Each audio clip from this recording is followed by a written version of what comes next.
Shri Sean, ഇപ്പോൾ E ഡിയുടെ നീക്കങ്ങളെ എങ്ങനെയാണ് അങ്ങ് കാണുന്നത്? ഇപ്പോൾ വീണയടക്കം 9 പേരെ വിളിപ്പിച്ചിരിക്കുന്നു.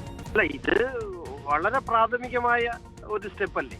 സ്വാഭാവികമായിട്ടും ലഭിച്ച വിവരങ്ങളിൽ നിന്നും അവർ കളക്ട് ചെയ്തിട്ടുള്ള റെയ്ഡ് വഴിയും അല്ലാതെയും അവർ കളക്ട് ചെയ്തിട്ടുള്ള വിവരങ്ങളിൽ നിന്നും സ്വാഭാവികമായും പ്രതിസ്ഥാനത്ത് നിൽക്കുന്ന ആളുകളെ ക്രോസ് എക്സാമിൻ ചെയ്യുക, അല്ലെങ്കിൽ ഇവർ ഈ രേഖകളുമായി ബന്ധപ്പെട്ട് ഇതുവരെ ലഭിച്ച തെളിവുകളുടെ അടിസ്ഥാനത്തിൽ അവരോട് കാര്യങ്ങൾ ചോദിച്ചറിയാനുണ്ട്. ഇതൊരു പ്രൈമറി സ്റ്റെപ്പ് എന്നല്ലേ ഉള്ളൂ.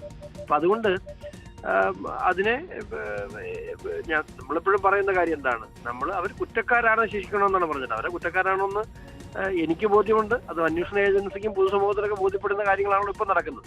അപ്പൊ അത് നടക്കട്ടെ. ഇപ്പോൾ ഷോൺ നൽകിയ പരാതിയിൽ ഉണ്ടല്ലോ ഈ വിദേശ അക്കൗണ്ടും പരിശോധിക്കണമെന്ന, അതിലേക്ക് കൂടി ഇ ഡി കടക്കുകയാണെന്നുള്ള സൂചനകളല്ലേ ഇപ്പോൾ ഉള്ളത്? ഞാൻ പരാതി നൽകി എന്നുള്ളത് ശരിയാണ്. പക്ഷെ അതിലേക്ക് ഇ ഡി കടന്നിട്ടുണ്ടോ, അല്ലെങ്കിൽ അത് അവരുടെ അന്വേഷണ പരിധിയിൽ വിദേശ അക്കൗണ്ടിന്റെ വിശദാംശങ്ങളുണ്ടോ എന്നുള്ളത് എനിക്കിപ്പോൾ ഞാനുമായിട്ടൊരു കമ്മ്യൂണിക്കേഷൻ അവർ നടത്തിയിട്ടില്ല. കാരണം അത് കോടതി വഴി വന്നാൽ മാത്രമേ അത്തരം കാര്യങ്ങളെ കുറിച്ച് എനിക്കറിയാൻ കഴിയുള്ളൂ. ഞാൻ ഒരിക്കലും അന്വേഷണ ഏജൻസിയായി നേരിട്ട് ബന്ധപ്പെടാൻ ഞാൻ കഴിഞ്ഞിട്ടില്ല. ഞാൻ പരാതികൾ കൊടുത്തിട്ടുള്ളൂ. മാത്രമല്ല, ഇപ്പോ ഈ SFIയുടെ എൻക്വയറി റിപ്പോർട്ടും എന്റെ പരാതിയുടെ അടിസ്ഥാനത്തിൽ മാത്രം ഇവര് ജയിലിൽ പോകുന്നുള്ള കാര്യത്തിൽ ഒരു സംശയമില്ല. അതിന് കൂടുതൽ വിശദാംശങ്ങളോ കൂടുതൽ തെളിവുകളോ ഒന്നും ആവശ്യമില്ല.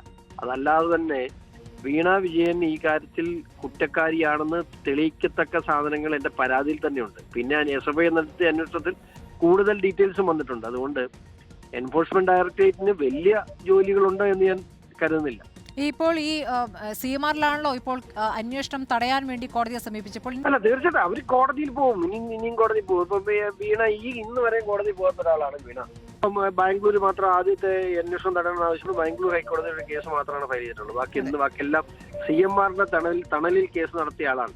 അതുകൊണ്ട് വീണയ്ക്ക് സ്വാഭാവികമായിട്ട് ഈ സമസ്യനെ ചലഞ്ച് ചെയ്തുകൊണ്ടും മാത്രമല്ല അറസ്റ്റ് തടയണമെന്ന് ആവശ്യപ്പെട്ടൊക്കെ കോടതി പോകാം.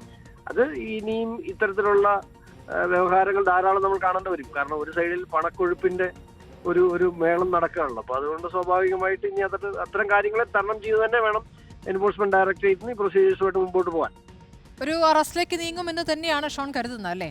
അറസ്റ്റ് ചെയ്യാൻ തക്ക കുറ്റം അവർ ചെയ്തിട്ടുണ്ടെന്നുള്ള കാര്യത്തിൽ എനിക്ക് സംശയമൊന്നുമില്ല. പക്ഷെ അതിന്റെ പ്രൊസീജിയേഴ്സ് എങ്ങനെയാണ് ഇത് സ്വീകരിക്കുന്നത്? സ്വാഭാവികമായിട്ടും വലിയ രാഷ്ട്രീയ പ്രാധാന്യമുള്ള കേസാണ്. ഇതിനെ രാഷ്ട്രീയപരമായി ചിത്രീകരിക്കാനാണല്ലോ CPM ശ്രമിക്കുന്നത്. അപ്പൊ അതുകൊണ്ട് തന്നെ വളരെ കൃത്യമായ തെളിവുകളിലേക്ക് പോവുകയും അത്തരം കാര്യങ്ങളിലേക്കൊക്കെ പോകാതെ മറ്റൊരു തരത്തിലും അത്തരം കാര്യങ്ങളിലേക്ക് ഒരു അന്വേഷണ ഏജൻസി കിടക്കേണ്ട കാര്യമില്ല. ധൃതിയൊന്നുമില്ലല്ലോ, പയ്യെ മതിയെന്നേ. വളരെ നന്ദി ശ്രീ ഷോൺ ജോർജ് പ്രതികരിച്ചതിന്. ഏതായാലും SFIO അന്വേഷണം ഷോൺ ജോർജിന്റെ പരാതിയിലായിരുന്നു. ഇ ഡി ഇപ്പോൾ പ്രാഥമികമായ നടപടികളിലേക്ക് കടന്നിരിക്കുന്നു എന്നുള്ള പ്രതികരണമാണ് ഇപ്പോൾ ഷോൺ നൽകിയിരിക്കുന്നത്.